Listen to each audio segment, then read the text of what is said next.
ರಂಗನ ಬಗ್ಗೆ ಸಾಕಷ್ಟು ಟೀಕೆಗಳು ನಡೀತಾ ಇದ್ದಾವೆ. ನಾವು ಮಾಡಬೇಕು ಮಾಡಬಾರ್ದು ಬೇರೆ ವಿಷಯ. ಆದರೆ ರಂಗನ ಅವರು ಸಹಿತ ಸತ್ಯ ಏನು ಅನ್ನೋದು ಹೊರಗೆ ಹಾಕೋದ್ರ ಲಕ್ಷಿಟ್ರೆ ಭಾಳ ಒಳ್ಳೆಯದು ಅಂತ ಸುಮ್ಮನೆ ಟೀಕೆ ಮಾಡೋದು ಏನೂ ಇಲ್ಲ, ಅಡ್ಡಿ ಏನೂ ಕೆಲಸ ಆಗೋದಿಲ್ಲ ಅನ್ನೋದು ನಾವು ತಿಳ್ಕೊಬೇಕಾಗಿದೆ.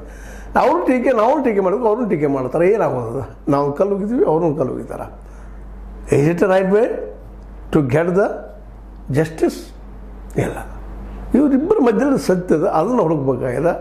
ಟಿ ವಿ ರಂಗಣ್ಣವರ ವಿಚಾರ ಏನಪ್ಪ ಅಂದ್ರೆ, ಈ ಹೆಣ್ಮಕ್ಳೆಲ್ಲ ಕಾಂಗ್ರೆಸ್ಗೆ ಹೋಗಲಿ ಹೋರಾಟಗಾರ್ತಿಯವರು. ಯಾಕೆ ರೀ ಪಾಪ ಅಲ್ಲಿ ಹೆಣ್ಮಕ್ಳು ಅಂತ ಅನ್ಯಾಯ ಸುಳ್ಳು ಏನು ರೀ?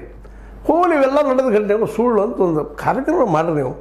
ನೀವು ಒಬ್ಬರೇ ಅಲ್ಲ, ಈ ವಿಷಯದಲ್ಲಿ ಯಾರ ಪ್ರತಿಪಾದನೆ ಮಾಡ್ತಾರೆ. ಇವತ್ತು ರಿಪಬ್ಲಿಕ್ ಆಗಿರ್ಬೋದು ಮತ್ತು ಪಾಪ ಅವರು ಸರಿ ಅನಿಸಿದ್ದು ಸತ್ಯ ಅನಿಸಿದ್ದು ಮಾತಾಡ್ತಾ ಇದ್ದಾರೆ, ತಮಗೆ ಅನುಕೂಲಿಸಿದ್ದು ವಿಚಾರಗಳನ್ನು ಹೇಳ್ತಾ ಇರ್ತಾರೆ. ನಮ್ಮ ಇವರು ಇರ್ಬೋದು, ರಾಕೇಶ್ ಶೆಟ್ಟಿ ಅವರು ಇರ್ಬೋದು, ಪಾವರ್ದವರು.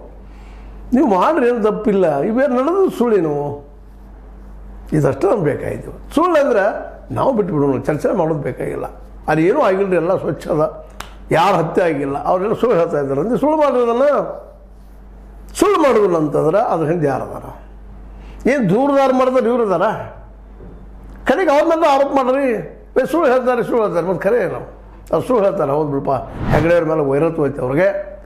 ಹೆಗ್ಡೆ ಅವರು ಏನೋ ಇವ್ರಿಗೆ ಅನ್ಯಾಯ ಮಾಡಿದಾರ, ಇವರ ಆಸ್ತಿ ಕಸ್ಕೊಂಡಿದ್ದಾರೆ, ಮತ್ತೇನೋ ಮಾಡಿದ್ದಾರೆ, ಅದಕ್ಕೆ ಅವ್ರು ಇದ್ದಂಥವ್ರು ಇವ್ರನ್ನೆಲ್ಲ ವಿರೋಧಿಸ್ತಾ ಇದ್ದಾರೆ ಅಂತ ಅನ್ನೋನು ಪ್ರಾಮಾಣಿಕದಪ್ಪ ಹೆಗ್ಡೆ ಅವ್ರು, ನಾವು ಒಪ್ಕೊಳ್ಳೋಣ. ಆದರೆ ಈ ನಡೆದ ಗಂಟೆಗಳು 20 ವರ್ಷ ಆಗಿದಲ್ಲ, ಇವೆಲ್ಲ ಆಗಿದಾವಲ್ಲ, ಇದರಿಂದ ಇದ್ದಂತಹ ವ್ಯಕ್ತಿ ಯಾರು? ನಾ ಈಗ ಹೇಳಿದಂಗೆ ನಿಮಗೆ ಈ ದೂರದಾರರಲ್ಲಿ ಫಿಕ್ಸ್ ಮಾಡಿರಿ, ಅದು ನಿಮ್ಗೆ ಸಾಧ್ಯ ಇಲ್ಲ. ಯಾಕಂದರೆ ಈ ದೂರದಾರ ಇತಿಹಾಸ ಕಣ್ಣು ಮುಂದದ.